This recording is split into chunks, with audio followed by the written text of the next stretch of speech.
How that homeless lady looks just like Mom. When the billionaire looks, he's in shock. His wife was dead. The scent of fresh pasta and tomato sauce filled the air as Andrew watched Chloe finish her spaghetti. It was a Sunday like many others in Boston. Cloudy sky, mild temperature, and the Italian restaurant on Hanover Street packed with families. To any onlooker, they were just a father and daughter enjoying the weekend. No one would guess that behind their smiles lay a story of loss. "That was delicious, Dad," said Chloe, wiping her mouth with a napkin. Her blue eyes sparkled when she smiled, exactly like Elena's. "Better than my burnt pasta on Tuesday," Andrew teased. "Her 1,000 times better," the girl replied, laughing. "But your grilled cheese sandwich is still the champion." Andrew smiled. At 8 years old, Chloe already showed a resilience he envied. When Elena went missing in the helicopter accident 2 years ago, he feared his daughter would never recover. How do you explain to a 6-year-old that her mother would never come home again? That the helicopter taking her on a research expedition had crashed into the North Atlantic, leaving no survivors. Eleanor's body was never found, only fragments of the aircraft, a few personal belongings, and then nothing. The search lasted for weeks, until the authorities officially declared all passengers deceased. An empty coffin was buried in a peaceful cemetery on the outskirts of the city. "Can we stop by the bookstore before we go home?" Chloe asked, interrupting his thoughts. "My teacher talked about a book on butterflies, and I really want to see it." "Sure, Princess. But first, let's head to the restroom. You've got sauce all the way up to your nose." Chloe giggled and jumped off the chair, heading for the restroom. Andrew used the opportunity to pay the bill, leaving a generous tip for Marco, the waiter who knew them well after so many Sundays. "Oh, your daughter is looking more like you every day," Marco commented as he handed over the change. Andrew nodded with a polite smile, without correcting him. Few people realized how much Chloe was really Elena's mirror image, from the shape of her face to the way she furrowed her brow when she concentrated. 5 minutes later, father and daughter left the restaurant. The sky had darkened even more, and a light drizzle began to fall over the city. "Let's run to the car," Andrew suggested, taking Chloe's hand. "Then we can decide about the bookstore, okay?" They hurried across the street. The parking lot was only a block away in a less busy area. Andrew could already see his blue sedan when he felt Chloe's hand suddenly tighten around his. "Dad," the girl whispered, stopping in her tracks. "What is it, Chloe? We're almost there and the rain is picking up." But Chloe didn't move. Her eyes were locked on something across the street, at the entrance of an alley. Andrew followed her gaze, slightly irritated by the delay. That's when he saw her. A woman was sitting on the ground, leaning against the brick wall of an old building. She wore several layers of clothing, all dirty and worn. Her dark, tangled hair partially hid her face, and she was rummaging through a plastic bag, apparently searching for something. A typical homeless person, like so many others in big American cities. Except she wasn't like so many others. "Dad, that homeless lady looks just like Mom." Chloe's words hit him like an electric jolt. His first instinct was to scold his daughter, to say she was imagining things. After all, Chloe had been very young when Elena disappeared. Children's memories can play tricks, mixing reality with longing. But then the woman lifted her face, and Andrew's world fell apart. Even from a distance, even under the dirt and exhaustion, even with the tangled hair and lifeless look, it was impossible not to recognize that face. The same delicate features, the same shape of the nose, and above her left eyebrow, the small scar Elena had carried since she was a teenager. "It can't be," he murmured, his voice almost drowned out by the now heavier rain. But it was his wife, Chloe's mother. The woman he had mourned for 2 long years, the brilliant scientist whose work in marine biology was recognized worldwide. The person for whom he lit candles on the anniversary of her death, whose photographs he kept in boxes he couldn't bear to open. Eleanor was there, alive, on the sidewalk, like a complete stranger. "It's Mom, Dad, it's her." Chloe was excited now, her voice louder, nearly bouncing on the spot. Andrew released his daughter's hand and took a hesitant step forward. He felt unable to think straight. 1,000 questions tumbled through his mind.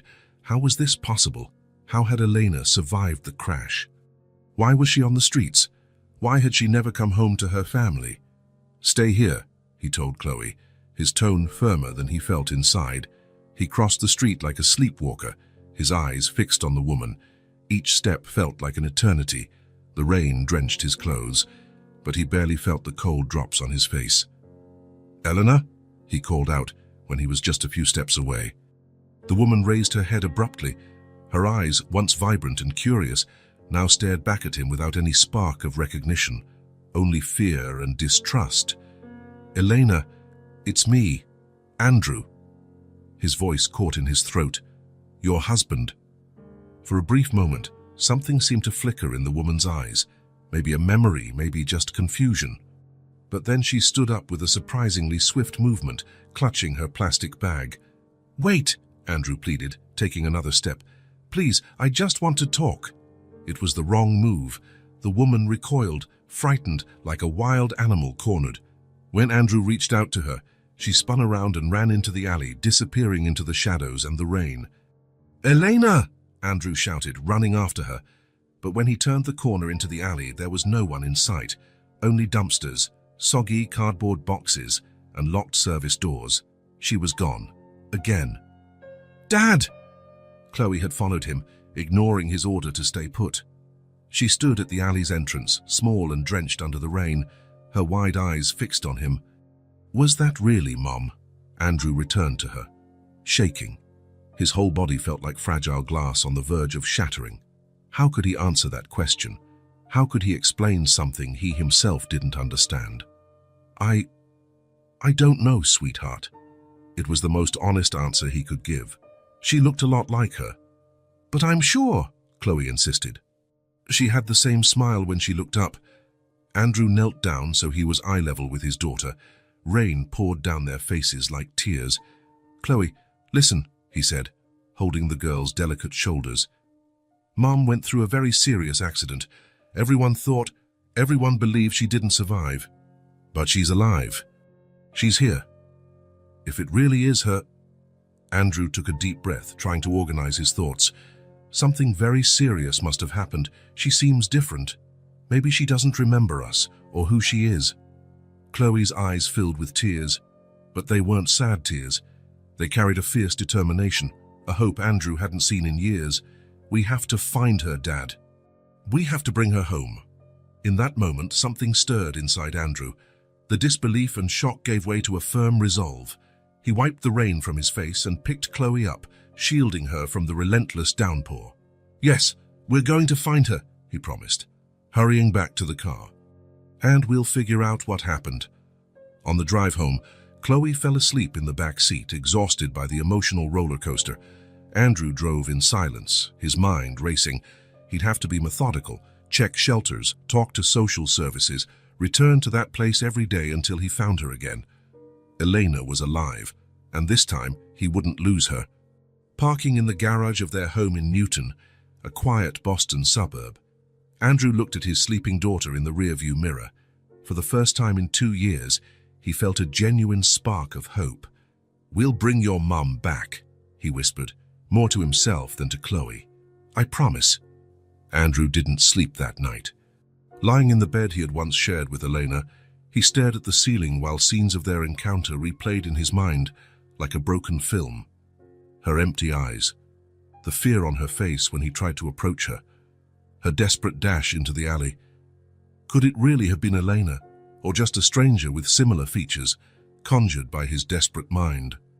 2 years of mourning can do that to a man, create ghosts where there are none. But Chloe had recognized her too, instantly and with certainty. "That homeless lady looks just like Mom," his daughter's voice echoed in his head, tangled with his own doubts. By 6 in the morning, Andrew was already up. He drank a strong coffee while making Chloe's breakfast. He needed to take her to school and then head to work, or at least that's what he'd tell everyone. "Are you going to look for Mom today?" Chloe asked as she ate her cereal, her big, hopeful eyes nearly breaking Andrew's heart. "I'll try, Princess," he replied, sitting beside her. "But there's something really important I need you to understand." She nodded, chewing slowly.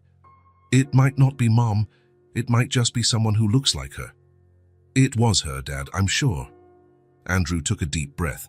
A child's certainty can be absolute and pure, and if it really is her, maybe she's sick, not physically, but mentally. She might not remember who we are or who she is. Chloe frowned, thinking over her father's words. Like that movie where the man forgot everything. Something like that, Andrew agreed. If it's Mom, we have to help her gently, patiently, without scaring her. Can we bring her home? A simple question, yet loaded with complexity. Andrew swallowed hard. One step at a time, okay? First, I have to find her again. After dropping Chloe off at school, Andrew drove to the spot where they'd seen the woman the previous day. There was no one there, just scattered trash from the overnight rain. He parked the car and started walking through the nearby streets. For almost 2 hours, he roamed the area. He went into coffee shops, asked local merchants, checked alleys and side streets. Nothing. By the time he had to go to the advertising agency where he worked, he felt defeated. At lunch, instead of eating with his co-workers as he usually did, Andrew went back to the same spot. This time, he brought an extra sandwich and a bottle of water. He sat on a bench near the alley and waited. Near the end of his break, just when he was about to give up, he saw her. She was walking slowly down the sidewalk, head lowered, clutching the same plastic bag to her chest. There was no doubt. It was the same woman. Andrew's heart pounded. He thought about calling her name, but remembered her panicked reaction the day before. This time, he'd be more cautious. He got up and walked toward her, not directly but angling himself so their paths would naturally intersect. As he drew close, he slowed his steps. "Hi," he said simply, keeping his distance. "Are you hungry?" "I have an extra sandwich." The woman stopped, wary. Her eyes, Elena's eyes, studied him carefully. Up close, it was even more shocking how similar she was, despite the grime and exhaustion. Even under layers of dirt, it was the face he had loved for so many years. "You don't have to talk to me. Just take it if you want." Andrew held out the wrapped sandwich and the water, then stepped back 2 paces. For a moment, he thought she'd run again, but hunger prevailed. The woman moved closer, cautiously like a wild animal, and snatched what he was offering. "Thank you," she murmured, her voice hoarse from disuse. That single word pierced Andrew's heart like an arrow. It was Eleanor's voice, altered by roughness but still hers. "My name's Andrew," he said, trying to hold himself together. "Do you live around here?" She took a bite of the sandwich, famished. Only after a few seconds did she respond, without looking directly at him. "Around. I come here every day at lunchtime. If you need anything..." She cut him off with a nod and walked away, eating as she went. Andrew resisted the urge to follow her. His lunch break was almost over anyway, and he knew chasing her would only make things worse. Over the following weeks, Andrew stuck to his routine. Every day at lunchtime, he'd go to the same spot with extra food. He didn't always find her, but when he did, he'd repeat the same ritual. A simple greeting, an offer of food, a brief attempt at conversation. Little by little, she seemed to grow accustomed to his presence. After a week, she no longer backed away when he approached. In the second week, she agreed to sit on the same bench as him, though keeping some distance. "You're not giving up, are you?" she asked during one of those encounters, a faint smile on her gaunt face. "I'm stubborn," Andrew admitted, "and it looks like you could use a friend." "I don't need anyone." "Sometimes everyone needs someone." She shrugged, returning to her food in silence. It was in the third week that he finally got a name. Sitting on the same old bench, Andrew asked casually, "Can I know your name? Or should I keep calling you the mysterious lady in my head?" She hesitated, staring at the ground. "Sarah," she finally said. "My name is Sarah." Andrew felt the air leave his lungs. She wasn't Elena, or at least she didn't remember being Elena. "Sarah," he repeated, trying to hide his disappointment. "That's a nice name." "I think it is," she added, almost in a whisper. "It's the only name I remember." Andrew turned to look at her, surprised. "You're not sure?" She smiled sadly. "There's a lot I'm not sure about. My mind is confused, full of empty spaces." "You don't remember your past?" "Sarah?" "No, Elena." He still couldn't think of her as anyone else. shook her head. I remember waking up in a hospital. They said they found me on the beach, nearly dead. No documents, nothing. I stayed there a few weeks, I think. And then... She shrugged. Hard to explain. Everything felt wrong. People wanted to take me to a shelter, ask me questions, fill out forms. I just wanted to be alone until I could remember who I am. So she ran. She had lived on the streets ever since, avoiding contact, moving from place to place whenever people started to notice her, surviving as she could, trying to piece together a shattered identity. So Sarah might not even be your real name? Andrew asked carefully. I don't know, it felt familiar when I thought of it. Maybe it is, maybe not. The silence that followed was heavy with possibilities. Andrew studied her profile, the delicate nose, the determined chin. So much like Elena, it hurt. Do you believe in coincidences, Sarah? She looked at him, confused. What do you mean? Nothing. Andrew backed down. It was too soon. He needed proof, something concrete, before revealing his theory. Just thinking out loud. When his lunch break ended, Andrew left as usual. But this time, as he watched Sarah walk away, he felt absolute certainty. Her way of walking, the tilt of her head, everything about her screamed Eleanor. She was his wife, the woman he had loved. Chloe's mother, alive, yet lost in a maze of forgetfulness. That evening, after putting Chloe to bed, Andrew opened the drawer in his nightstand and took out a framed photo.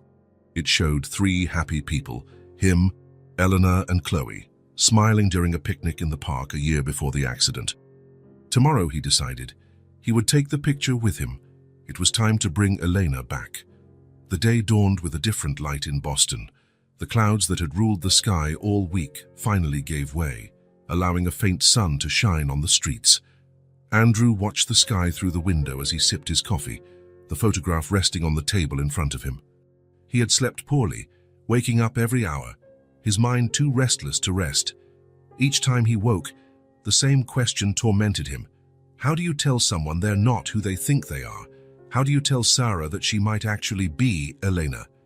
The photo captured a perfect moment 3 years ago. A picnic at Boston Common, blue skies, genuine laughter. Elena held Chloe on her lap, and Andrew had his arm around both of them. A complete, happy family unaware of what the future held. Time to go, princess, he called, putting the photograph into his jacket's inner pocket. Chloe appeared in the kitchen, still sleepy, dragging the teddy bear she'd had since she was a baby. Are you going to see Mom today? She asked, rubbing her eyes. I'll try. Can I come with you? Please, Dad? Andrew felt a pang in his chest. He wanted to say yes, but the risk was too great. What if Sarah got scared, or denied everything? Or worse, what if it wasn't Elena and he was fueling false hope in his daughter? Not today, sweetheart. First, I need to talk to her, explain a few things. Chloe's pout showed her disappointment, but she didn't push the issue. Somehow, she seemed to grasp the gravity of the situation, even at 8 years old. Will you bring her home? The question, simple, direct, full of hope, made Andrew swallow hard. One step at a time, remember. First, we need to see if she remembers anything. After dropping Chloe at school, Andrew drove straight to the usual spot. For the first time, he had no intention of going to the office. He had taken the day off, something he rarely did. His boss, who knew his story, asked no questions. Sarah wasn't on the bench when he arrived. Maybe it was too early. Andrew sat down and waited, occasionally touching the pocket with the photograph to make sure it was still there. An hour passed, then another. The sun climbed higher in the sky, warming the day. People hurried by, busy with their lives. Andrew stayed where he was, eyes alert for any sign of movement on the street. When the clock struck noon, he saw her. She was walking on the opposite sidewalk, wearing the same oversized coat, the same guarded posture. But something was different today. She was looking around, as if searching for someone. For him, Andrew realized, feeling a surge of hope. Sarah, he called, standing and giving a small wave. She saw him and, after a moment of hesitation, crossed the street in his direction. There was no trace of the fear from their first encounters. There was something else, expectation, perhaps. "Did you bring a sandwich today?" she asked with a half-smile as she approached. It was the sort of playful remark she never would have made weeks ago. "Better," Andrew replied, taking a plastic container from his bag. "Homemade lasagna. It's still warm." Her eyes, Elena's eyes, lit up in a way that made Andrew's heart skip a beat. They sat side by side on the bench, closer than in previous days. "You cooked it?" she asked, opening the container and inhaling the aroma. "Yes, it was. Is my daughter's favorite recipe." Sarah started eating in silence, savoring each bite as though it were the most precious thing in the world. Andrew watched, spellbound by how familiar her gestures were, the way she closed her eyes when something tasted great, the way she tilted her head. Small habits that had outlasted her memory. "Your daughter has good taste," she finally commented. Andrew took a deep breath. This was the moment. "Sarah, can I show you something?" She nodded, still focused on her food. Andrew removed the photo from his pocket, holding it for a moment to gather courage. Then, without a word, he handed it to her. Sarah took the picture with her free hand, glancing at it casually at first. Then her expression changed. The fork froze in mid-air, forgotten. Her eyes scanned every detail of the photo, lingering on the smiling faces. Time seemed to freeze. Andrew watched every micro-expression on her face. Confusion, surprise, disbelief. And then something deeper. Recognition. "Who are these people?" she asked softly, though Andrew suspected she already knew the answer. "My family," he replied simply. "Me, my daughter Chloe, and my wife Elena." Sarah kept staring at the photograph, her finger gently tracing the outline of Elena's face, her own face, healthier, happier, with clean hair and bright eyes. "She looks like me," she whispered. "No," Andrew said gently, "you look like her." Sarah's, Elena's, eyes met his, filled with confusion and fear. "What are you saying?" "I think you're Elena," Andrew said, finally letting the words spill out after weeks of caution. "My wife, Chloe's mother, missing for 2 years after a helicopter accident in the North Atlantic." Sarah swallowed hard, looking back at the photo. She stayed quiet for a long moment. The food beside her was forgotten. "That's impossible," she finally murmured. "Look at the face in the picture," Andrew insisted gently. "That's you. It could just be someone who looks like me. And the scar above the left eyebrow, it's exactly the same. Elena got it at 16, when she fell off a bike." Instinctively, Sarah touched the mark on her forehead, as if feeling it for the first time. "Coincidence," she protested, but her voice was shaky. "And the way you tilt your head when you're thinking, how you smile with the right side of your mouth first, how you close your eyes when you taste something delicious. Stop." Chloe recognized you immediately. An 8-year-old child saw her mom beneath all that dirt and confusion. Sarah, Elena, shook her head, as if trying to dispel his words, but her eyes remained fixed on the photograph, entranced by the image of a life she didn't remember living. "You're a marine biologist," Andrew continued softly. "An expert in North Atlantic ecosystems. You were in a helicopter with a research team when a mechanical failure occurred. The craft crashed into the ocean. Everyone was declared dead." A solitary tear rolled down her face, landing on the photograph. "No bodies were found, just debris. I searched for weeks for any sign. Until finally," Andrew paused, overwhelmed by emotion. 2 years of mourning condensed into words that felt inadequate. "I had to accept you were gone." The silence that followed was filled by the city's background noise, cars passing, people talking, life going on while their world collapsed and reassembled. "So, that's me." Her question emerged as a broken whisper, nearly inaudible. It wasn't complete acceptance, but it wasn't denial either. It was the first step toward a truth that was both terrifying and wonderful. Andrew nodded, unable to speak. "How can I not remember any of this? You, my own daughter." "Trauma," he answered, regaining his voice. "The crash, nearly drowning. The doctors call it dissociative amnesia. The mind protects itself by blocking out painful memories. Elena, he was sure of it now, even if she still wasn't, looked again at the photograph. Her fingers trembled slightly. What if I never remember? The question hung between them, heavy with fear and possibility.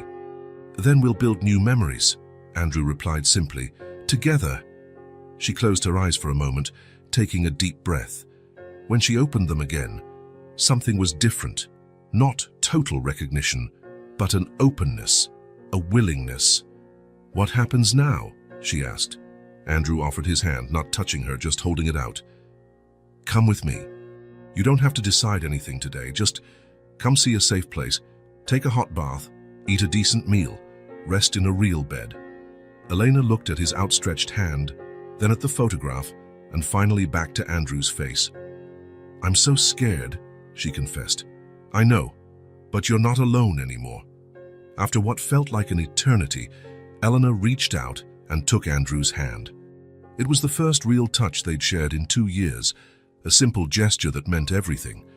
Okay, she said quietly. Let's try. Boston's sky was overcast as Andrew helped Elena into his car. After their talk by the park and her reaction to the photograph, she had agreed to come with him, not to stay, she made clear, just to see the place that supposedly used to be her home. I told a few people they could be there to help, Andrew explained as he drove.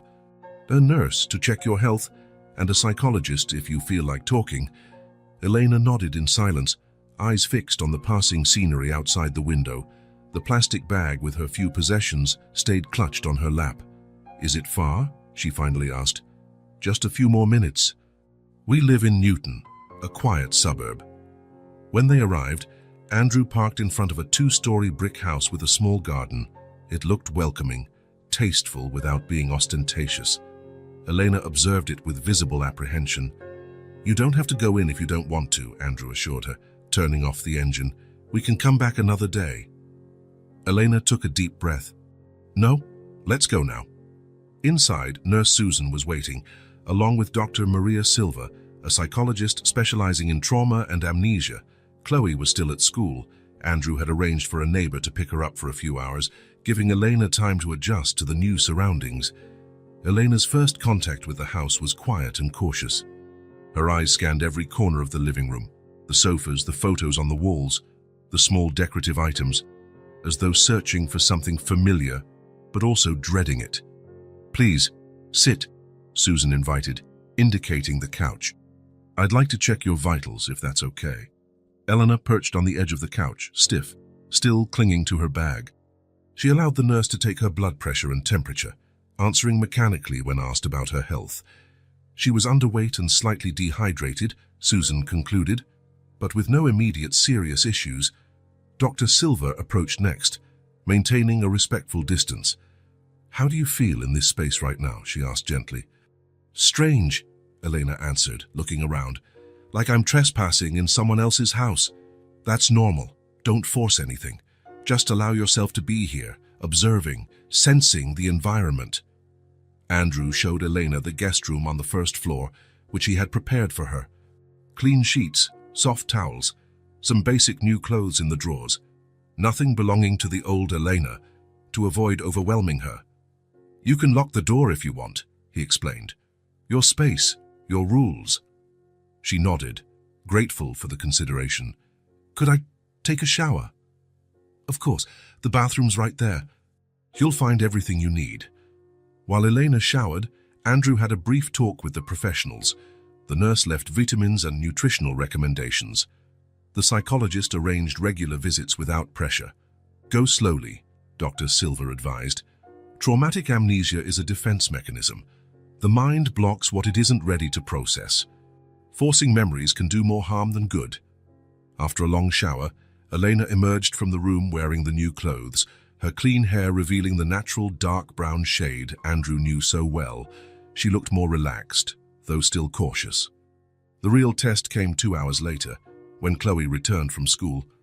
Andrew had spoken at length with his daughter, preparing her for the meeting. Mom is different, he had explained. She still doesn't remember us, so we need to give her space and time. Chloe entered the living room silently, her eyes wide as she saw Elena sitting in the armchair by the window. Elena looked up from the book she was leafing through and froze. "Hi," Chloe said softly. "Hello," Elena replied. The silence that followed felt thick with emotion. Chloe clearly wanted to run and hug her mother, but she held back, remembering her father's instructions. "Would you like to see my room?"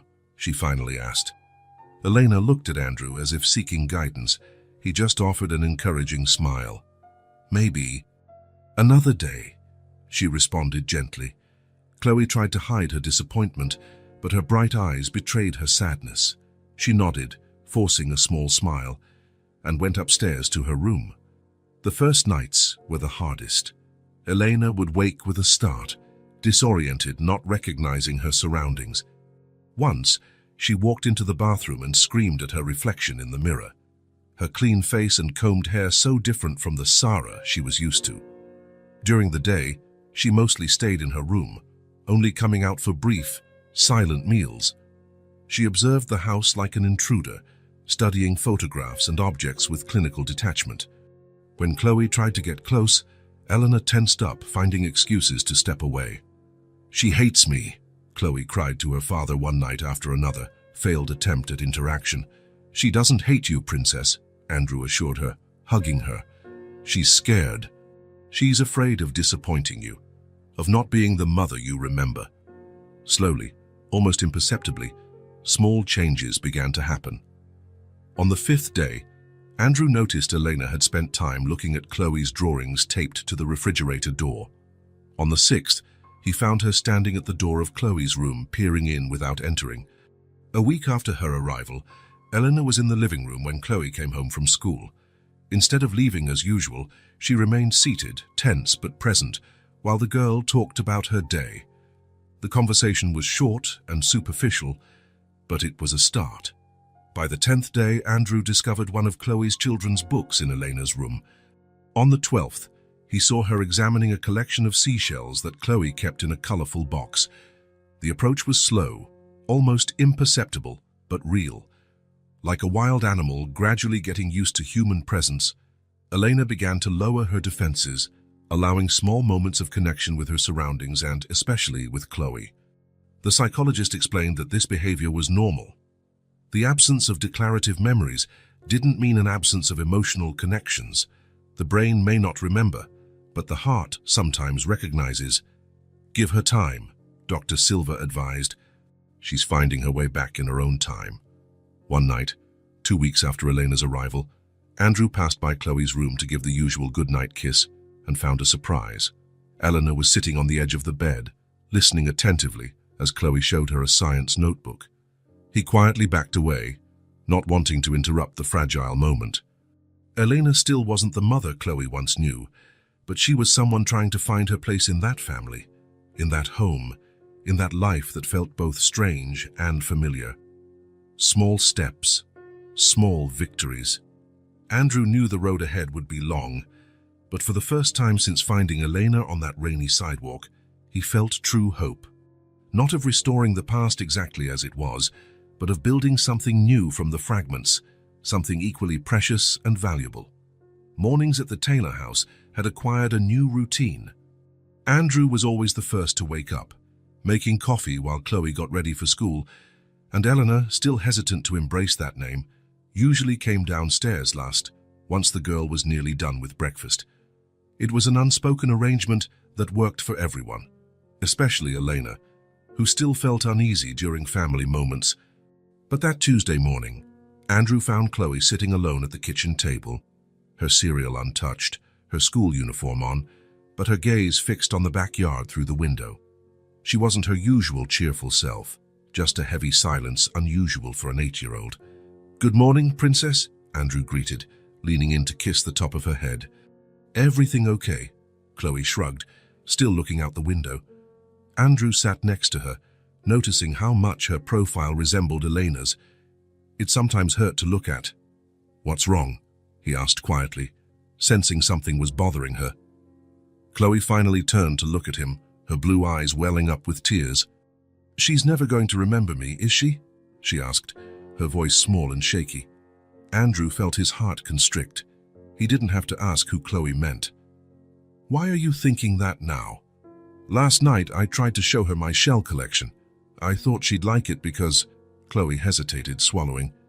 "Because she was the one who taught me to collect them." But she looked at me like I was a stranger. Then she just left the room.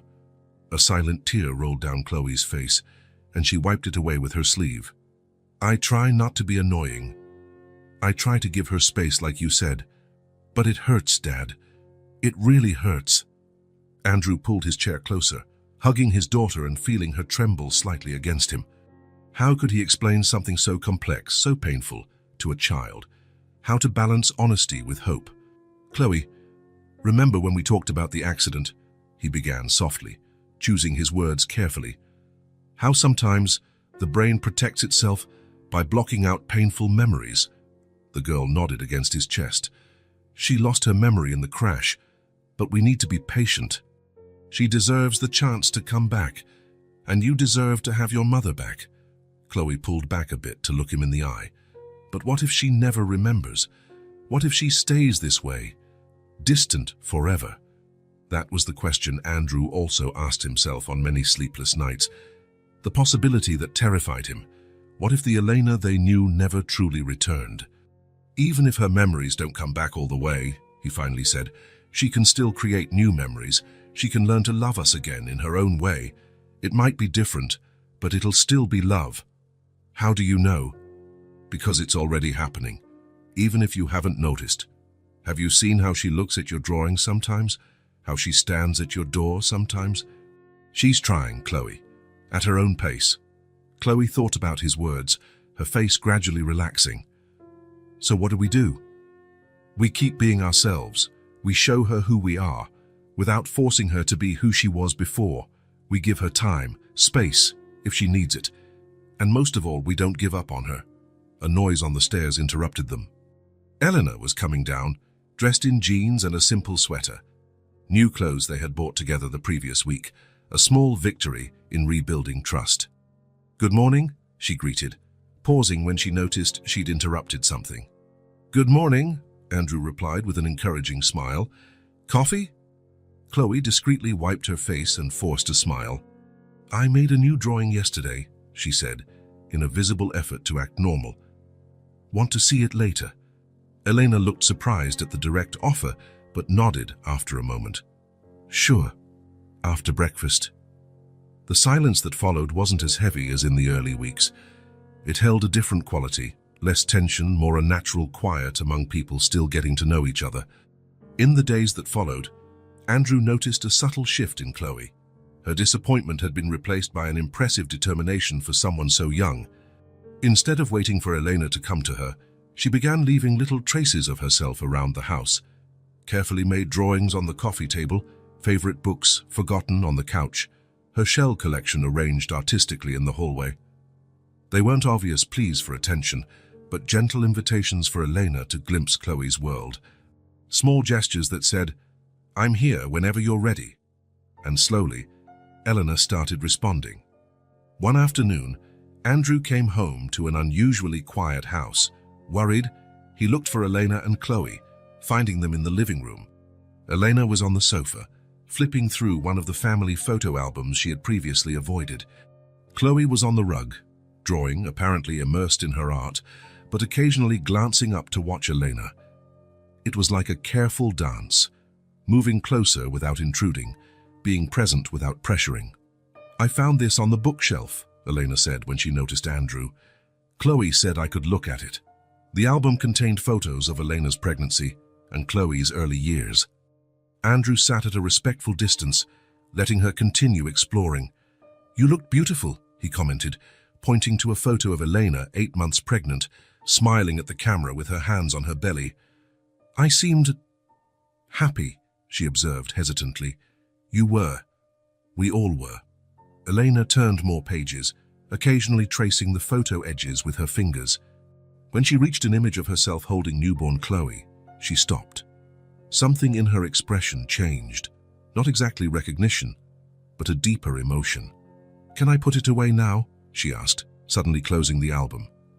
"Of course," Andrew answered, sensing how the intensity had overwhelmed her. After she retreated to her room, Chloe came to Andrew whispering, "Did you see she got sad, but it was different, like she remembered something, even if she didn't know what?" Andrew smiled, impressed by his daughter's perception. "You're very observant. My school counselor says kids sometimes notice things adults don't," Chloe replied with a shrug, casually returning to her drawing. The next morning, as Andrew helped Chloe get ready for school, he saw Elena standing in the hallway, looking at a photograph on the wall. It was a simple shot, Elena laughing while holding baby Chloe covered in carrot puree. "There was music playing," Elena said suddenly, still staring at the photo. "That day, an upbeat song on the radio. I was singing while she ate." Andrew froze, barely daring to breathe. This was the first specific memory Elena had shared spontaneously. "Yes," he confirmed softly. "You always sang during her meals. You said it helped the food go down easier." Elena was silent, as if trying to capture more fragments of that fleeting memory. After a moment, she blinked, returning to the present, and headed to the kitchen without further comment. Small flashes like these began happening more often. A tune on the radio made Elena stop whatever she was doing, tilting her head as if listening to a distant sound. The smell of cinnamon in the kitchen brought a reflexive smile. The feel of a certain fabric made her close her eyes for a moment, as if the texture awakened something dormant. Andrew watched these moments quietly, not forcing explanations. Dr. Silva had explained that sensory memory often returns before explicit recall: smells, sounds, textures that speak directly to the limbic system, bypassing the barriers of forgetfulness. One afternoon, while tidying some boxes in the attic, Andrew found an old wooden jewelry box that once belonged to Elena. He brought it downstairs, placing it discreetly on the living room table without comment, letting her discover it on her own. Elena found it a few hours later. Andrew watched from the kitchen, out of sight, as she opened the box, examining its contents with curiosity. Inside were simple items: earrings, bracelets, small keepsakes from trips and special occasions. At the bottom, in a separate compartment, lay a silver necklace with a small starfish pendant. Eleanor held it up to the light. Andrew knew the significance of that piece. It had been his gift for their 5th wedding anniversary. The starfish was a nod to Elena's marine biology work and to the place where they'd met, a lecture on ocean conservation. For long minutes, Eleanor simply held the necklace, looking at it with an unreadable expression. There were no dramatic revelations or sudden tears of recognition, just a contemplative silence, a delicate connection with something that resonated at some level.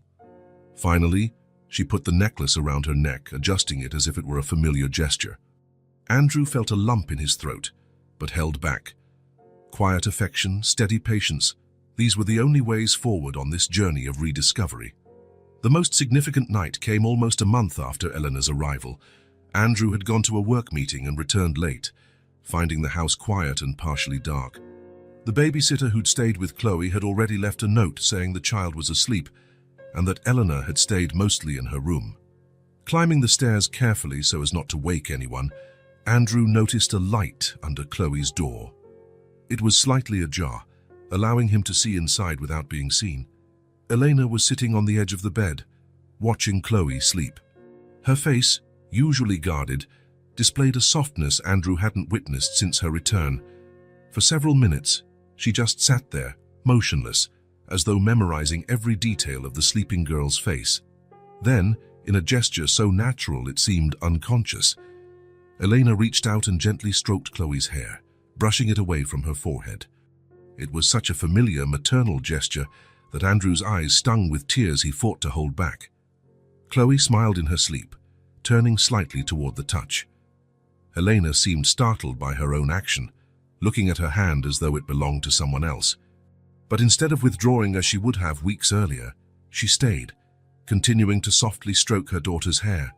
"Dream of the stars, my little one," she whispered, so softly Andrew barely caught the words. Those words, exactly the same she used to tell Chloe every night before the accident, hit Andrew like lightning. It was a private ritual between mother and daughter, something no one could have told her, a true echo of memory emerging from the depths. Andrew quietly stepped back, not wanting to intrude on that sacred moment of reconnection. In the privacy of the dark hallway, he allowed himself a few silent tears, tears not of sadness, but of hope so intense it almost hurt.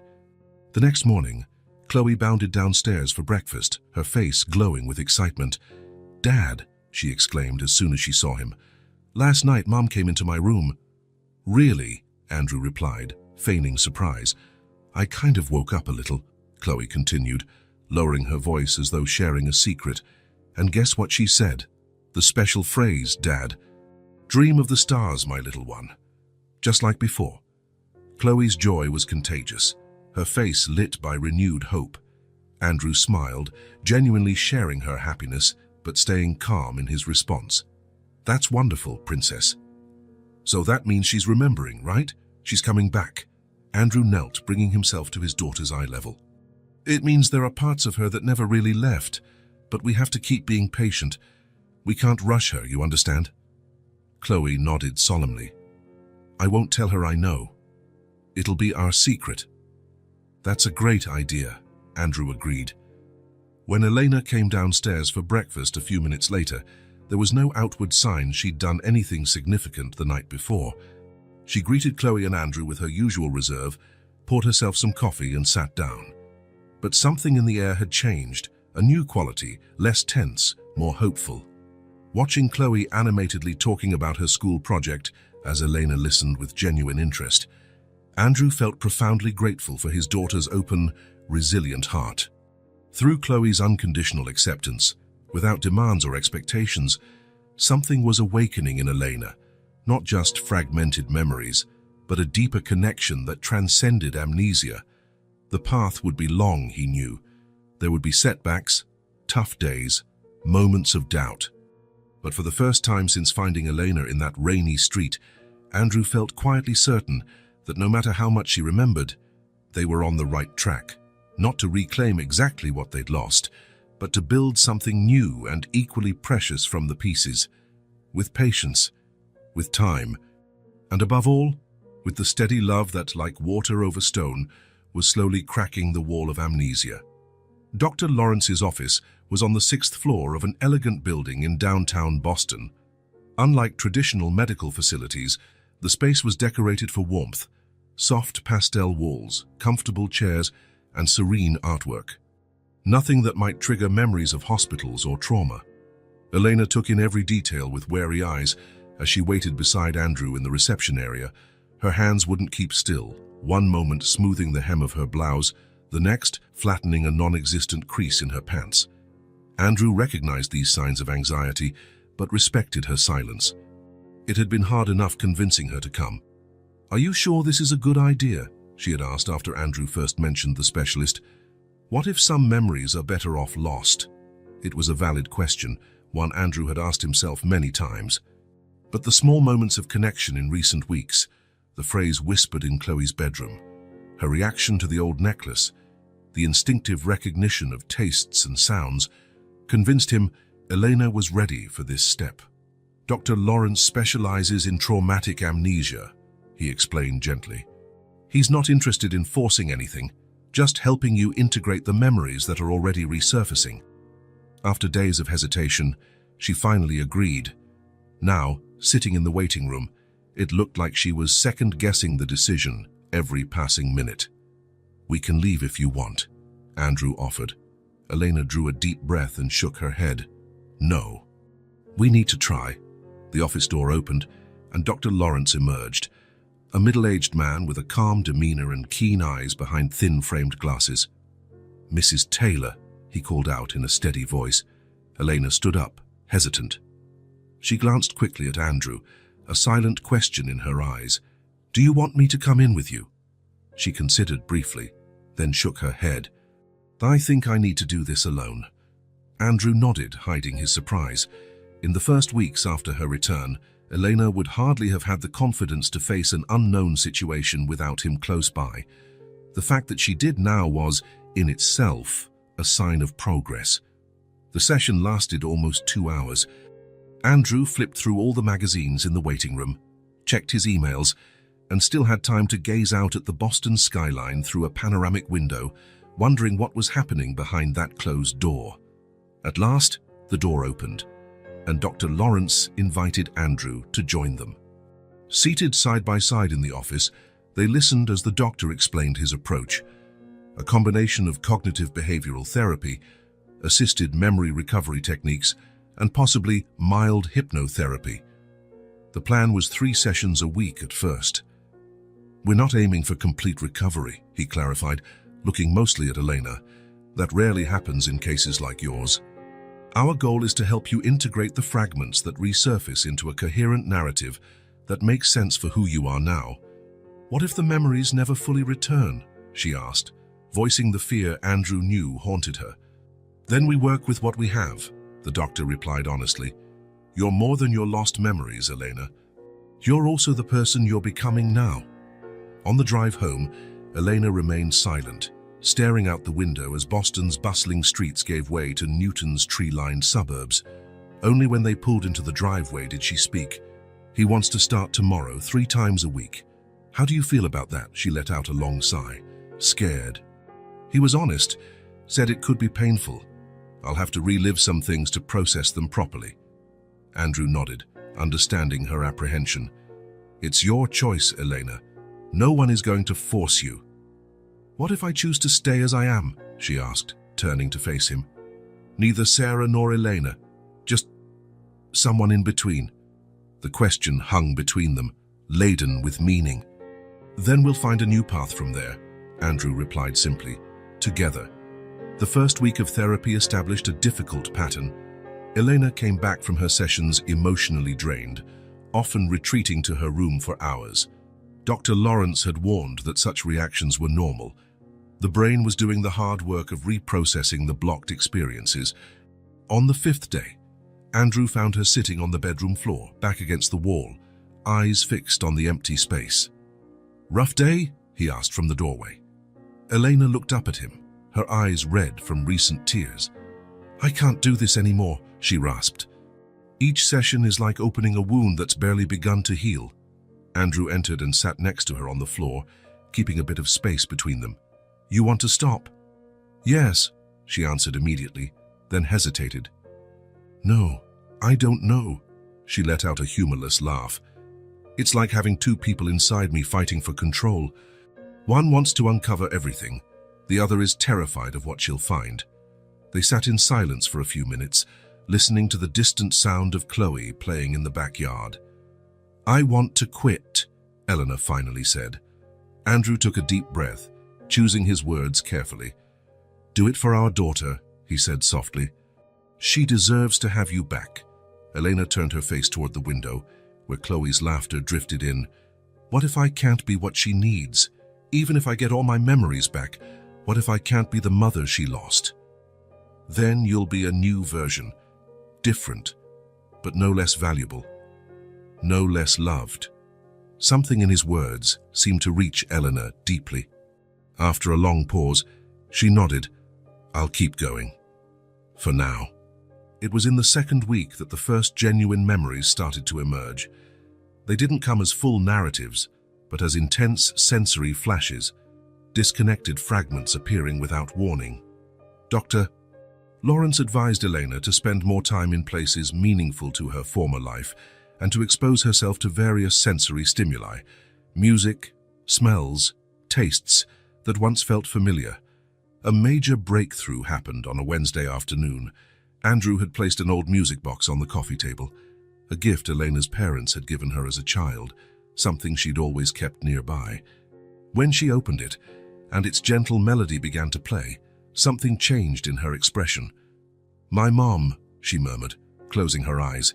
"She used to sing along with this tune while she brushed my hair for school, in Italian, a song about birds returning home in spring." Andrew stayed quiet, not wanting to break the flow of her memory. "The smell of lavender," Elena went on, eyes still closed. "She always wore lavender perfume. And in the kitchen, fresh bread baking. Sunday mornings. When she opened her eyes, her face held a mixture of wonder and sadness. It's the first time I can clearly remember her voice." In the following days, more fragments returned, the sound of waves crashing against rocks during a summer vacation on the Italian coast, the smell of fresh lemons in the market, the rough texture of a stone wall she used to climb as a child. "This is how it works," Dr. Lawrence explained during a joint session. "The brain first releases what feels safe, memories of distant childhood, happy and secure times. The traumatic memories come last because they're more threatening." "And when they start to come back?" Andrew asked, worried. "We'll be prepared," the doctor reassured him. "Eleanor is developing tools to handle them." At home, Andrew created an atmosphere of acceptance without pressure.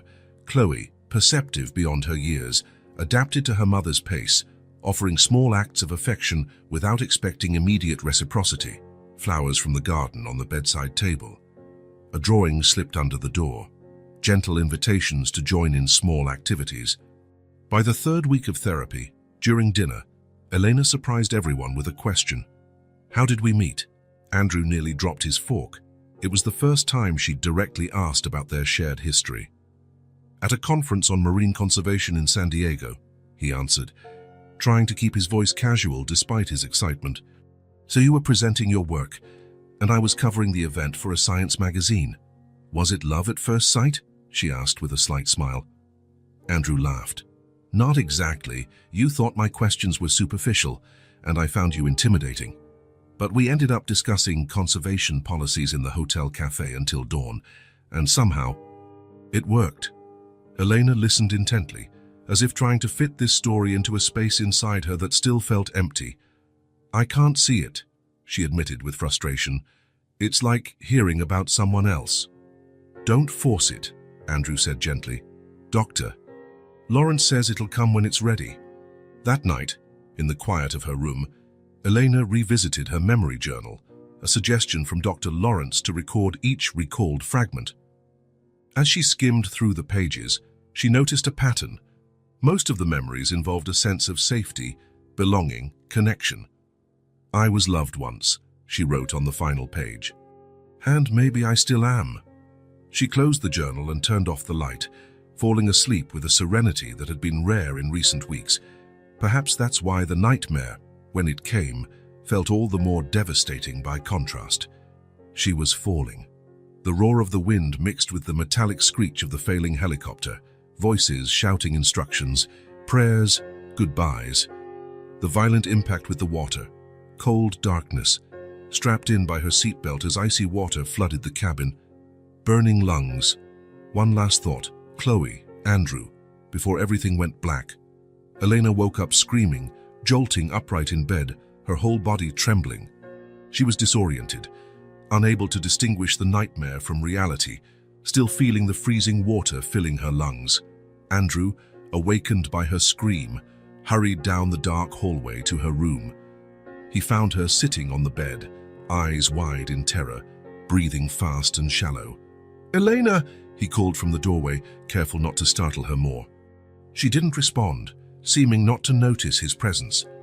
Her eyes were locked on something only she could see, something that lived in her newly awakened memory. "Water's coming in. I can't breathe," she muttered, voice nearly unrecognizable. "So cold, dark."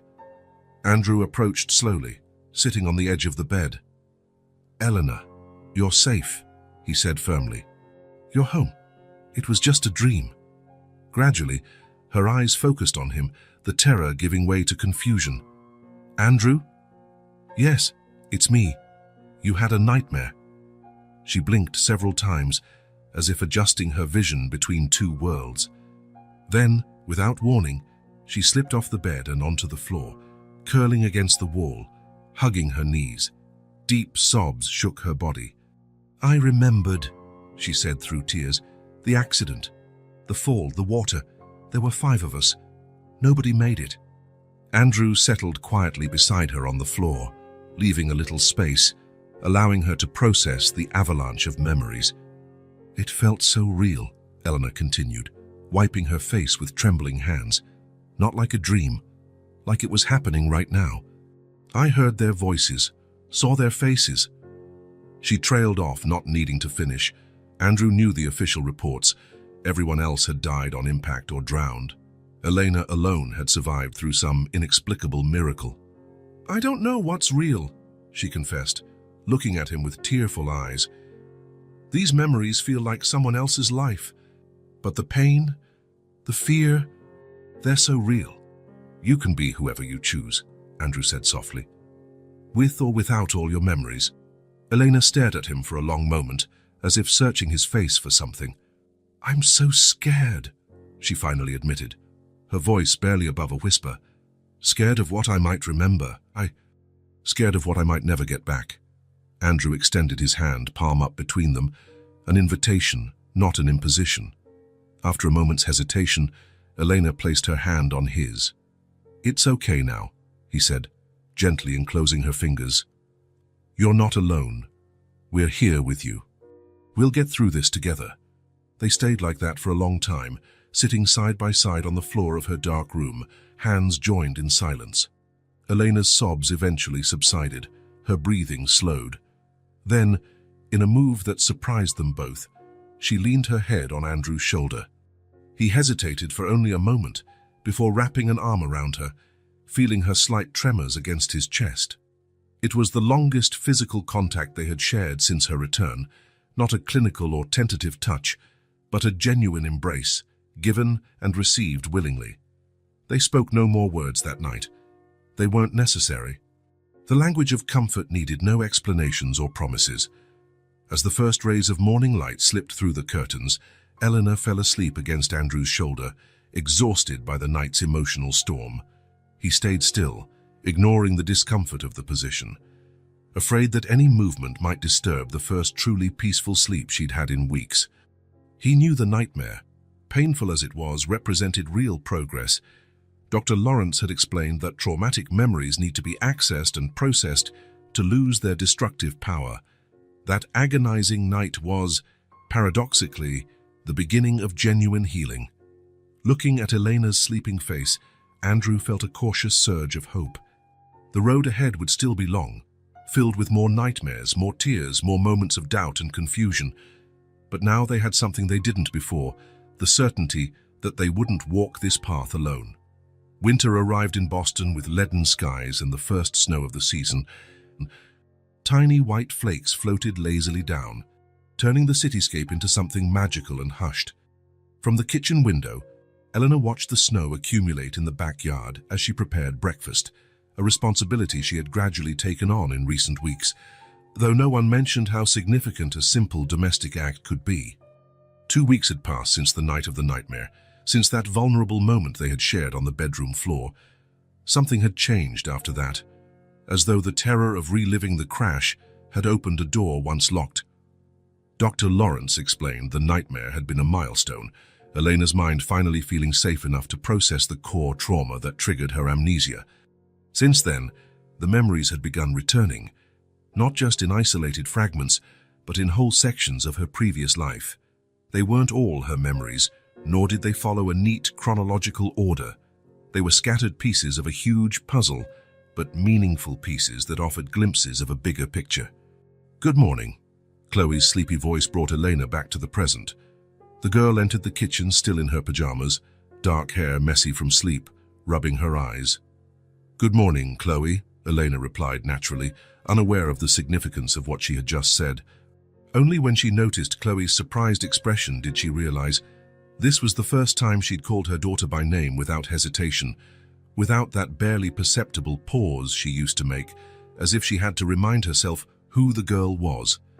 "Is there hot chocolate?" Chloe asked, trying to hide her emotion as she climbed onto a chair.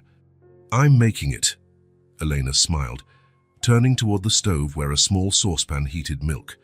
There was comfort in the routine they were building, not the old routine before the accident, which Elena knew only in fragments, but a new one formed day by day, gesture by gesture. Hot chocolate on cold mornings, pancakes on Sundays, cartoons after dinner, now often with Elena sitting on the couch beside Chloe. Andrew came into the kitchen a few minutes later, hair still damp from his shower, adjusting his tie. "Morning," he greeted, leaning down to kiss Chloe's head. He hesitated briefly, as he always did around Elena, unsure where physical boundaries lay.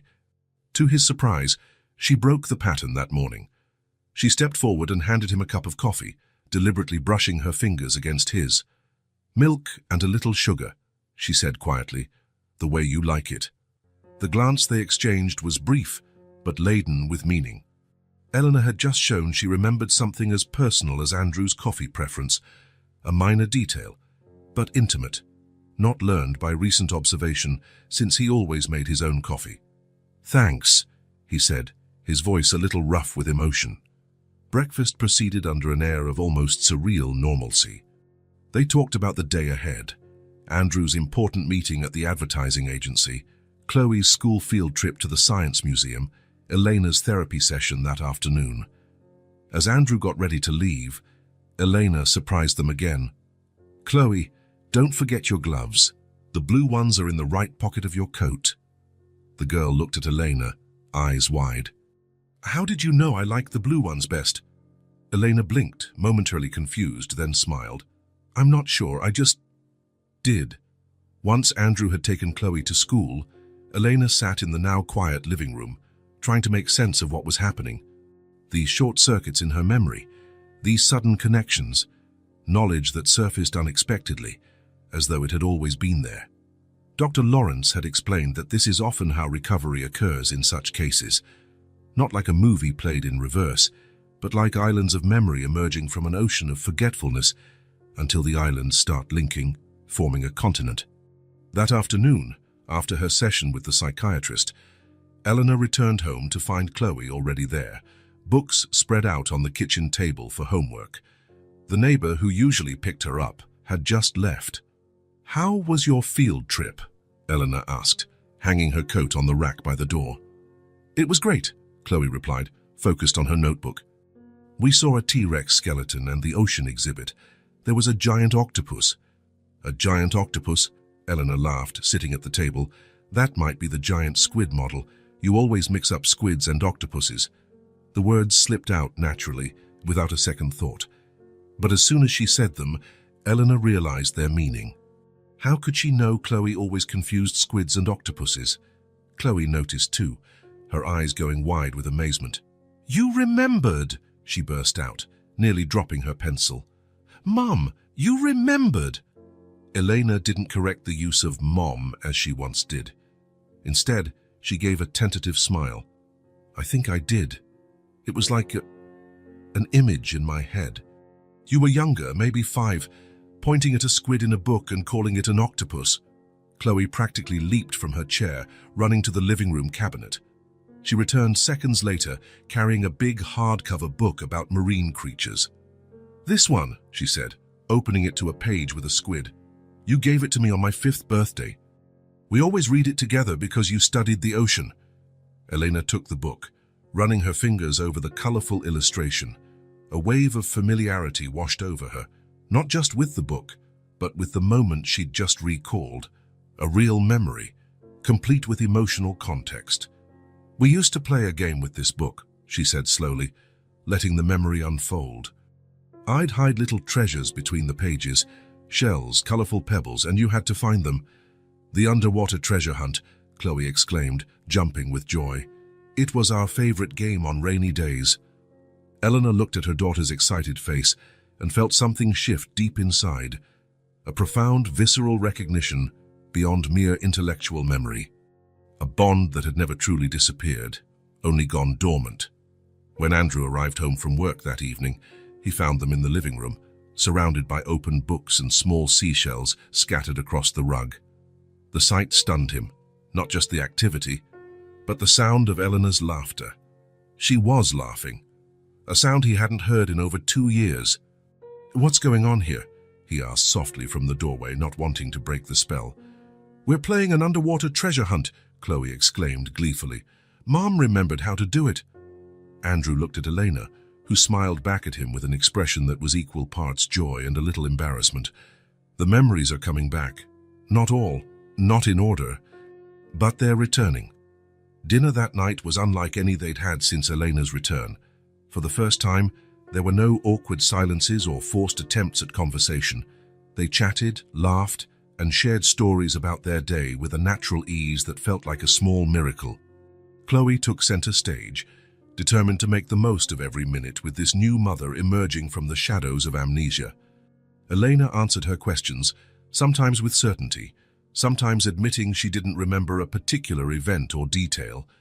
What surprised Andrew most was seeing his wife resurface in small gestures, the way she tilted her head while listening, the habit of twirling a lock of hair around her finger when she pondered something, the spontaneous laughter he had missed so much.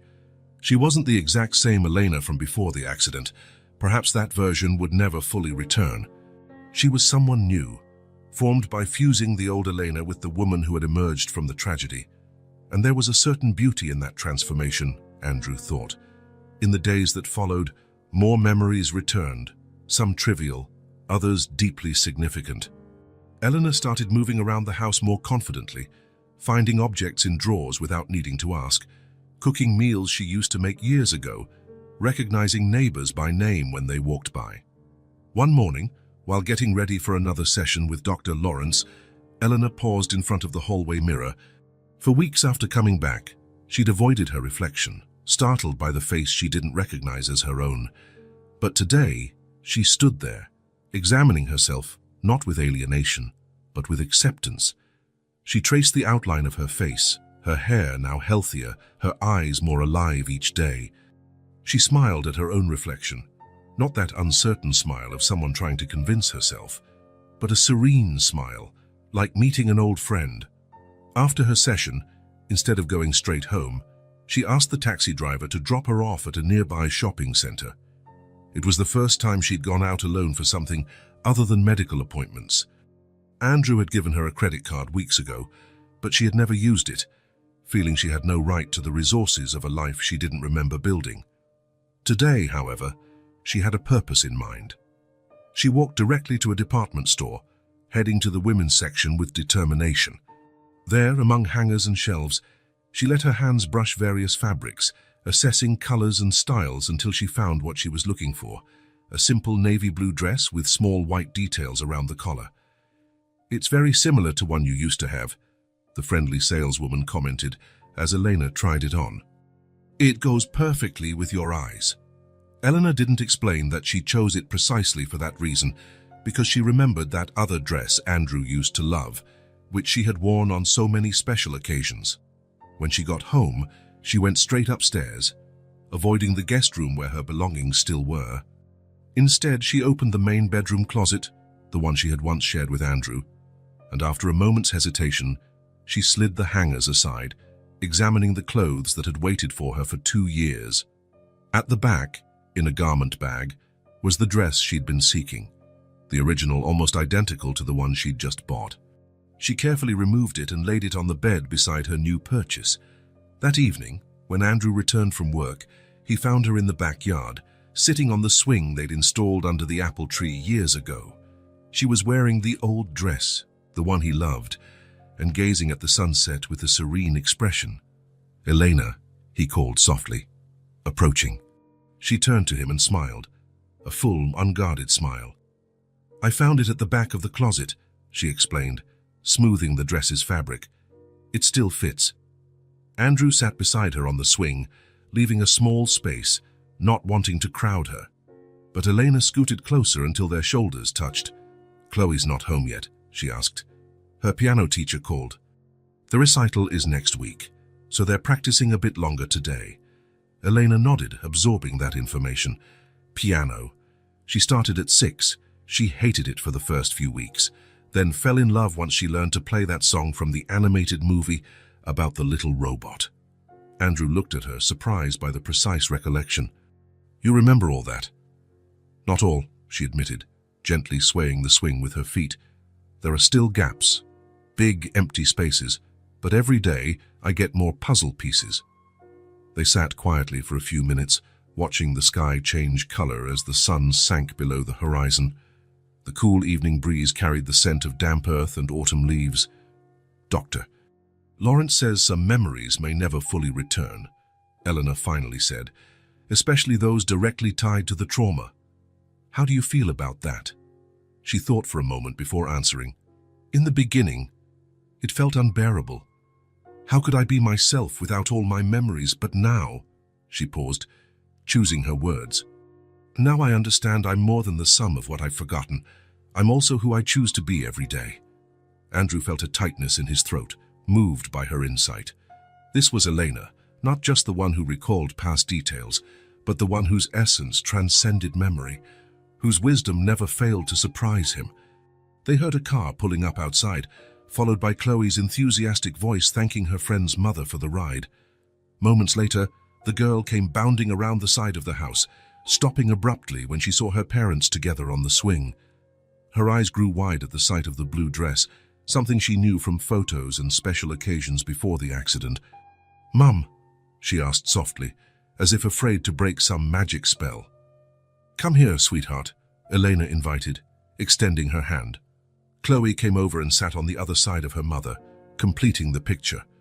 The three of them swayed gently, watching the first stars appear in the darkening sky. "And maybe I won't remember everything," Elena said gently, putting an arm around Chloe's shoulders and slipping her other hand into Andrew's. "But this is where I want to be."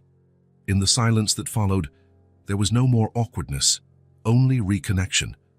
Not an ending nor a new beginning, rather, a continuation of a story that had been interrupted but was now finding its path again, different yet just as meaningful. The bonds, once torn by trauma and forgetfulness, were reweaving into new patterns, stronger for having been tested, more precious for having been nearly lost. The spring morning light poured into the Taylor house, bathing every object in a golden glow. Winter had finally given way to milder days, and the garden was beginning to show signs of renewal, tiny green buds on the trees, a few early flowers emerging in the flower beds. In the kitchen, the smell of freshly brewed coffee mingled with the aroma of toast and strawberry jam. It was a Monday like any other, the sort that goes unnoticed in family routines, except that nothing was really ordinary in the Taylor household anymore, not after everything they'd been through. "And then the water cycle is complete," Elena explained, leaning over Chloe's science notebook on the kitchen table. "The clouds fill up and return the water to rivers and oceans through rain." Chloe furrowed her brow, focusing on the diagram she was coloring with pencils. "And this part is evaporation." "Exactly. When the sun heats the water in the oceans, lakes, and rivers, turning it into vapor." Andrew watched the scene while pouring coffee into 3 mugs. The largest, in with an extra shot of coffee and just a splash of milk, was his. The medium one, half coffee and half milk, was for Elena. The smallest, with more chocolate than coffee, belonged to Chloe. 10 minutes, and we have to go, princess," he reminded her, placing her mug beside her notebook. "We don't want Mrs. Peterson thinking we forgot about the science project again." "That happened only once, Dad," Chloe protested, rolling her eyes in a way that uncannily resembled Elena. "And it was because you got the date wrong." "I refuse to hear that from the girl who forgot 3 homework assignments this month," Andrew teased with mock indignation. Elena smiled, observing the playful banter between father and daughter. There was warmth in these small arguments, a bond that had never truly broken, not even in the hardest moments. For months, she'd watched from a distance, like a stranger trying to decode a secret language. Now she finally felt part of it. "If you two stop arguing and start eating, maybe we'll get there on time," she intervened, pretending severity, though her eyes betrayed amusement. "Yes, ma'am," Andrew and Chloe chorused, exchanging a conspiratorial grin before focusing on their toast. Breakfast passed in a light-hearted mood, full of casual chatter and plans for the day. Nothing remarkable for an average family, but for the Taylors, every moment of normality was a small victory, every shared laugh a treasure. When it was time to leave, Chloe ran off to brush her teeth while Andrew grabbed the car keys. Eleanor followed him to the door, absent-mindedly straightening his collar. "You have that important meeting today, right?" she asked. "At 2. With the new tech client." "You'll do great," she assured, her fingers lingering slightly on the fabric of his shirt. "You always do." There was an intimacy in that simple gesture, a knowledge of him that surpassed the barrier of lost memories. Over the past few months, since Elena had truly decided to stay, they had rebuilt their bond, not as a replica of what it had been, but as something new, equally valuable. "What about you? Any plans?" Andrew asked, resisting the urge to kiss her. They were still learning these new boundaries, rediscovering the possibilities of their relationship. Doctor, Lawrence in the morning. Then I thought I'd try that cookie recipe Chloe keeps talking about. The chocolate chip caramel ones. Elena nodded, a playful smile on her lips. She says I used to make them for her birthdays. They were her favorites, and mine too, to be honest. A spark of determination lit Elena's eyes. Then I'll try to have a decent batch ready when you get back. Chloe reappeared, backpack on, ready to leave.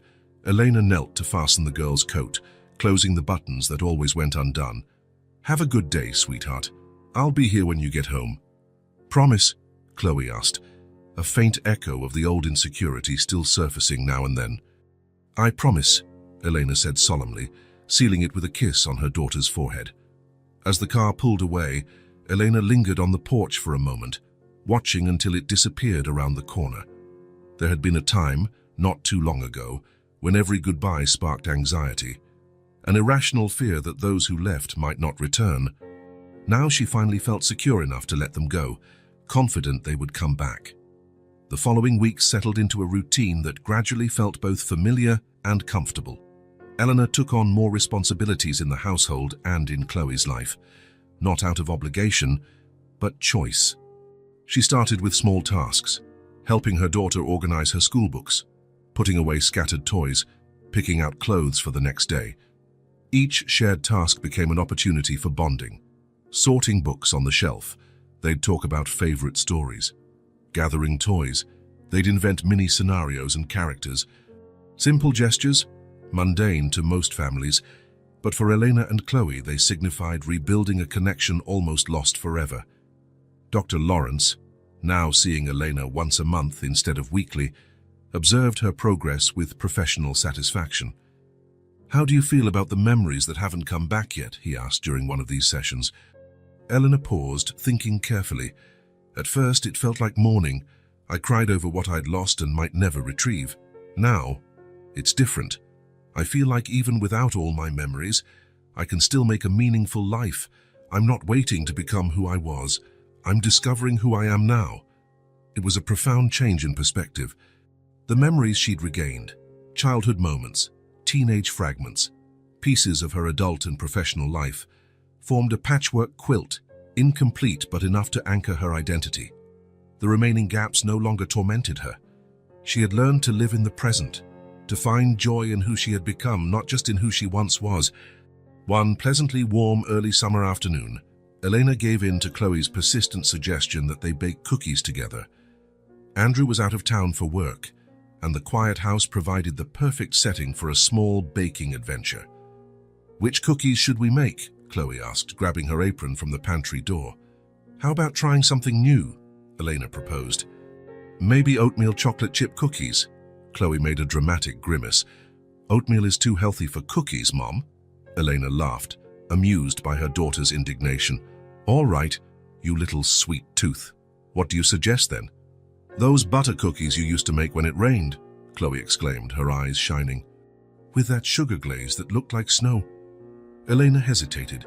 She didn't specifically remember those cookies, though Dr. Lawrence had explained that practical skills often remain even when declarative memories vanish, what he called procedural or muscle memory. I'm not sure I remember the exact recipe, she admitted. That's okay, Chloe said with a wisdom that sometimes crept into her young voice. We'll try together.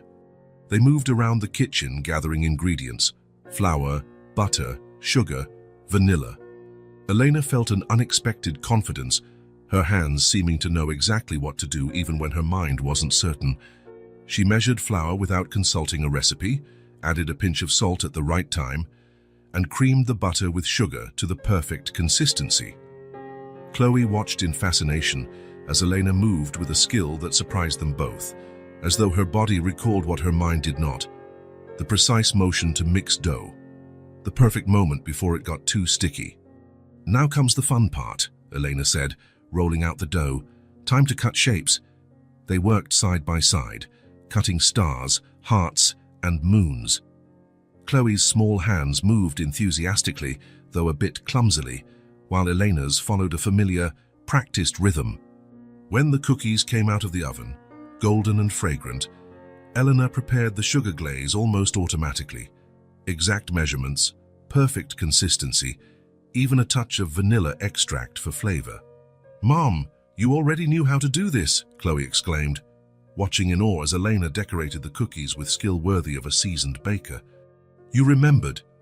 Elena paused, icing bag suspended in midair, realizing she wasn't consciously following a recipe, but tapping into some deeply rooted, intuitive knowledge. "I guess some things the body never forgets," she said with a smile that revealed her emotion. "Like riding a bike, or baking cookies for someone you love." Chloe grinned, a beam of pure delight that warmed Elena's heart.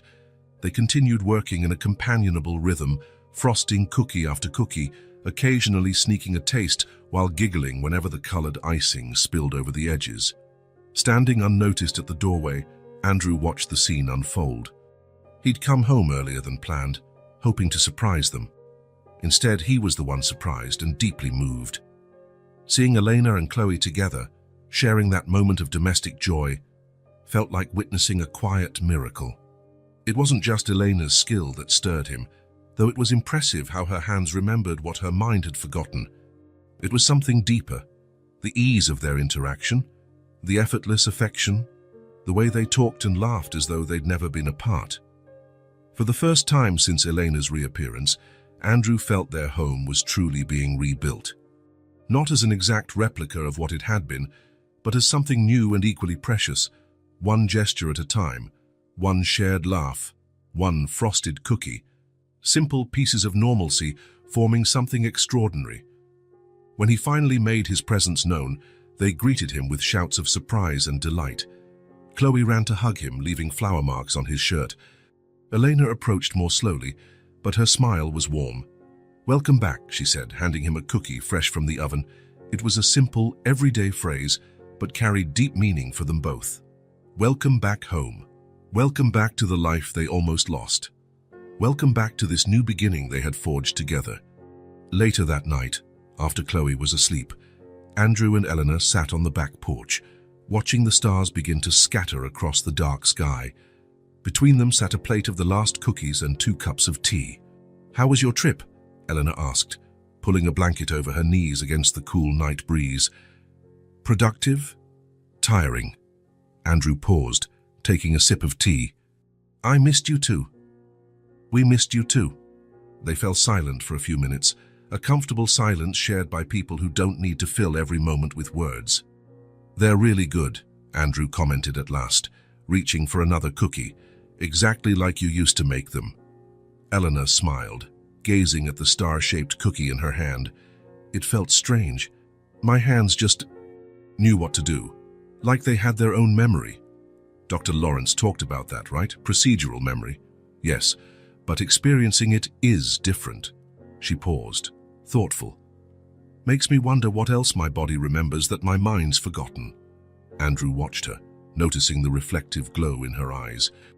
Over the past few months, they had gradually rebuilt their intimacy, starting with small, casual touches, moving to hugs and, occasionally, brief kisses.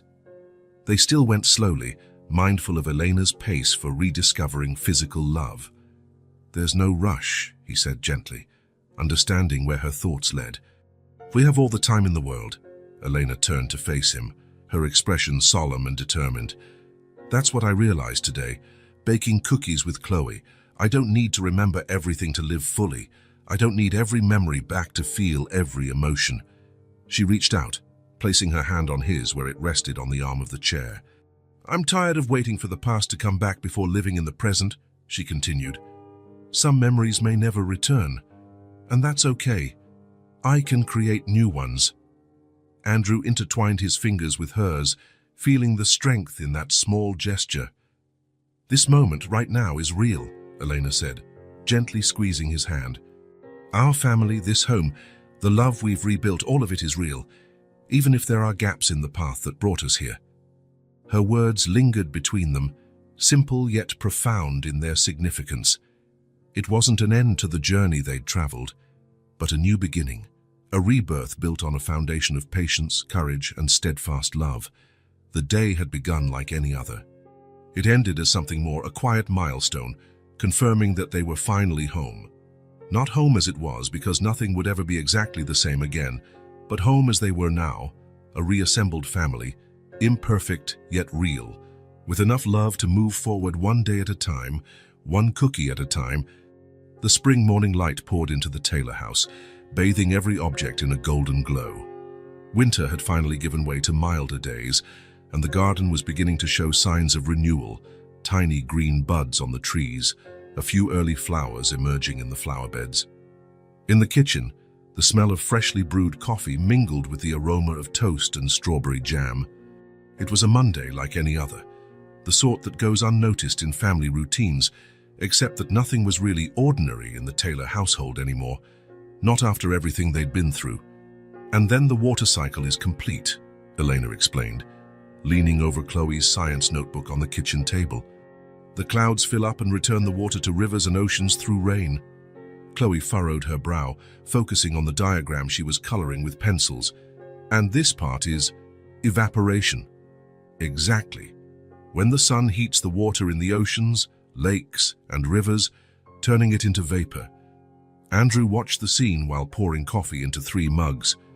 The largest, in with an extra shot of coffee and just a splash of milk, was his.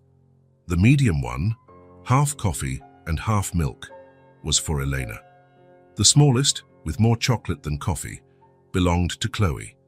10 minutes, and we have to go, princess, he reminded her, placing her mug beside her notebook. We don't want Mrs. Peterson thinking we forgot about the science project again. That happened only once, Dad, Chloe protested, rolling her eyes in a way that uncannily resembled Elena. And it was because you got the date wrong. I refuse to hear that from the girl who forgot 3 homework assignments this month, Andrew teased with mock indignation. Elena smiled, watching the playful banter between father and daughter. There was warmth in these little arguments, a bond that had never truly broken, even in the toughest times. For months, she had felt like an outsider, trying to decode a secret language. Now she finally felt part of it. If you two stop arguing and start eating, maybe we'll be on time, she intervened, feigning severity, though her eyes betrayed her amusement. Yes, ma'am, Andrew and Chloe answered in unison, exchanging a conspiratorial look before returning to their toast. Breakfast passed in an atmosphere of light-hearted conversation and everyday planning. Nothing remarkable for a typical family, but for the Taylors, each moment of normalcy was a small victory, every shared laugh a treasure. When it was time to leave, Chloe dashed off to brush her teeth while Andrew reached for the car keys. Elena followed him to the door, absent-mindedly straightening his collar. You have that important meeting today, right? She asked. How to? With the new tech client. You'll do great, she assured him, her fingers lingering a moment longer than necessary on his shirt fabric. You always do. There was an intimacy in that simple gesture, a knowledge of him that stretched beyond lost memories. In recent months, since Elena had truly decided to stay, they had rebuilt their connection, not as a perfect replica of what was, but as something new and equally valuable. What are you going to do today? Andrew asked, resisting the urge to kiss her. They were still navigating this delicate line, rediscovering the boundaries and possibilities of their relationship. Dr. Lawrence in the morning. Then I thought I'd try the cookie recipe Chloe's always talking about, the ones with chocolate chips and caramel bits. Elena nodded, a smile playing on her lips. She says I used to make them for her birthdays. They were her favorites, and mine too, if I'm honest. Determination sparked in Elena's eyes. Then I'll have a fresh batch ready by the time you two get home. Chloe reappeared, backpack slung over her shoulders. Elena crouched to fix the buttons on her coat, the ones that often went unnoticed. Have a good day, sweetheart. I'll be here when you get back. Promise? Chloe asked, a faint echo of old insecurities. Promise, Elena replied firmly, sealing it with a kiss on her daughter's forehead. As the car pulled away, Elena lingered a moment on the porch, watching until they disappeared around the corner. There was a time, not so long ago, when every farewell brought anxiety, a creeping fear that those who left might not return. Now she felt secure enough to let them go, confident they'd come back. The following weeks brought a routine that grew increasingly familiar and comfortable. Elena began to take on more tasks in the house and in Chloe's life, not out of obligation, but out of choice. It started with small tasks, helping her daughter organize her school books, picking up scattered toys, choosing outfits for the next day. Every shared activity became an opportunity to bond. While placing books on the shelf, they talked about favorite stories. While collecting toys, they invented little scenes and characters, ordinary gestures for most families, but for Elena and Chloe, they were moments of rebuilding a bond fate had nearly destroyed forever. Dr. Lawrence, who now saw Elena monthly instead of weekly, observed her progress with professional delight.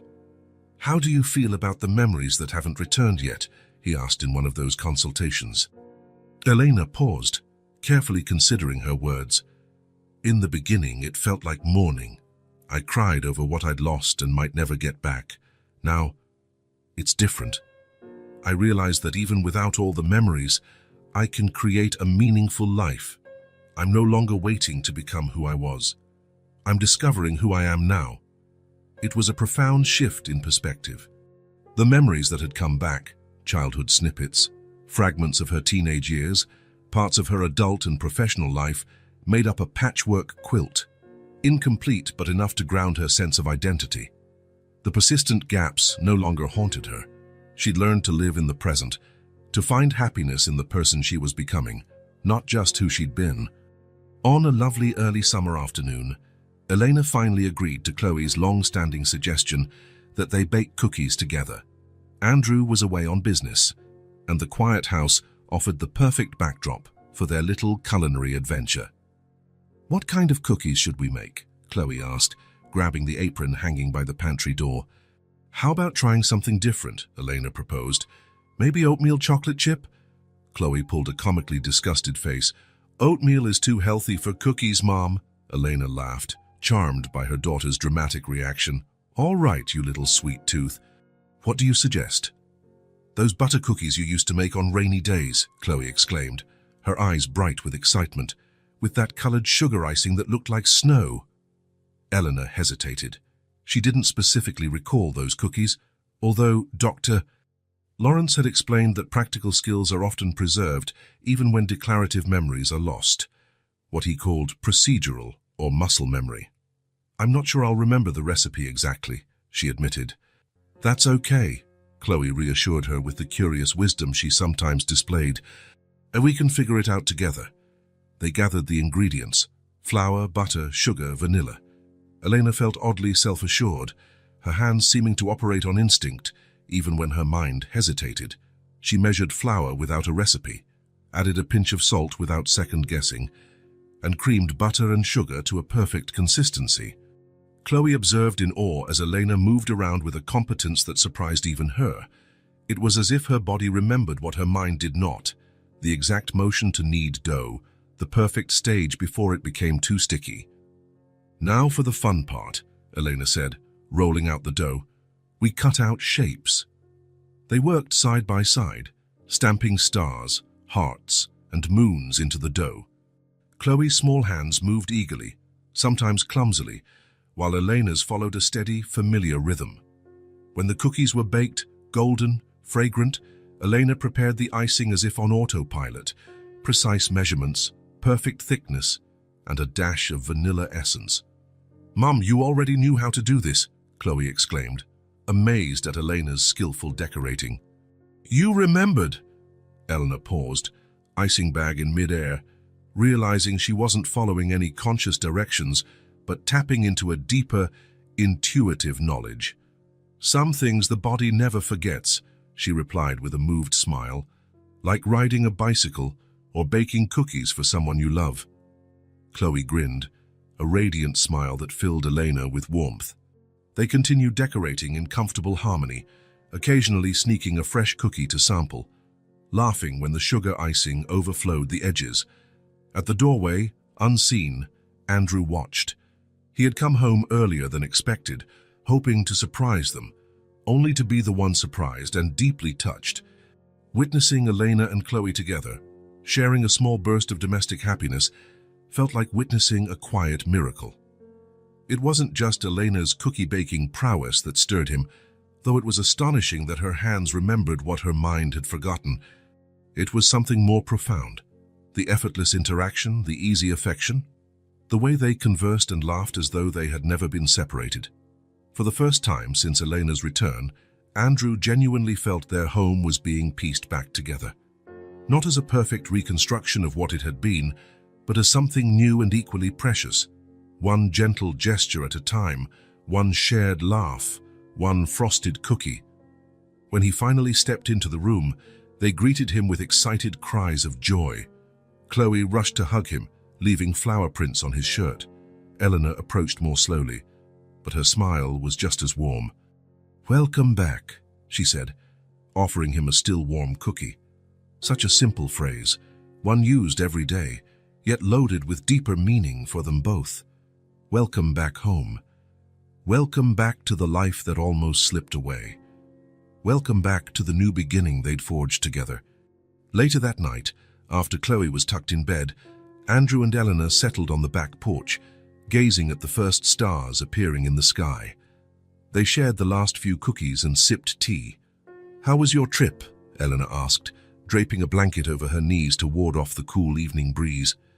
"Productive, exhausting," Andrew answered, taking a sip of tea. "I missed you both. We missed you too." They fell into a companionable silence, the kind that exists between people who don't need to fill every moment with chatter. "They're delicious," Andrew commented at last, picking up another cookie. "Exactly the way you used to make them." Eleanor smiled at the star-shaped cookie in her hand. "It was strange. My hands just knew what to do, as though they had their own memory." Dr. Lawrence mentioned that, didn't he? Procedural memory. "Yes, but it's different experiencing it." She paused. "It makes me wonder what else my body knows that my mind has forgotten." Andrew regarded her calmly, noticing the thoughtful sparkle in her eyes. Over recent months, they'd slowly rebuilt their closeness, starting with brief touches, working up to hugs, and occasionally sharing short kisses. They remained cautious, letting Eleanor set the pace for rediscovering physical intimacy. "There's no rush," he said softly, guessing the direction of her thoughts. "We have all the time in the world." Elena turned to face him, her expression earnest and determined. "That's what I realized today, baking cookies with Chloe. I don't need to remember everything to live fully. I don't need all my memories to feel every emotion." She placed her hand over his on the arm of his chair. "I'm tired of waiting for the past to completely return before I allow myself to enjoy the present," she continued. "Some memories might never come back, and that's okay. I can create new ones." Andrew threaded his fingers through hers, sensing the quiet strength in that small movement. "This moment, right now, is real," Elena said, gently squeezing his hand. "Our family, this home, the love we've rebuilt, it's all real, even if there are gaps in the journey that led us here." Her words hung between them, simple yet weighted with meaning. Not an ending, but a beginning. An opportunity to start anew on foundations of patience, bravery, and unwavering love. The day had started like any other. It ended as something more, a silent landmark, confirming they were finally home. Not the home of old, because nothing would ever be exactly the same, but the home they had now, a reassembled family, imperfect but genuine, brimming with enough love to keep moving forward, one day at a time, one cookie at a time. If this story touched your heart, subscribe to the channel and turn on notifications so you don't miss the next ones. Leave a like, because it helps this story get recommended to more people. See you in the next story.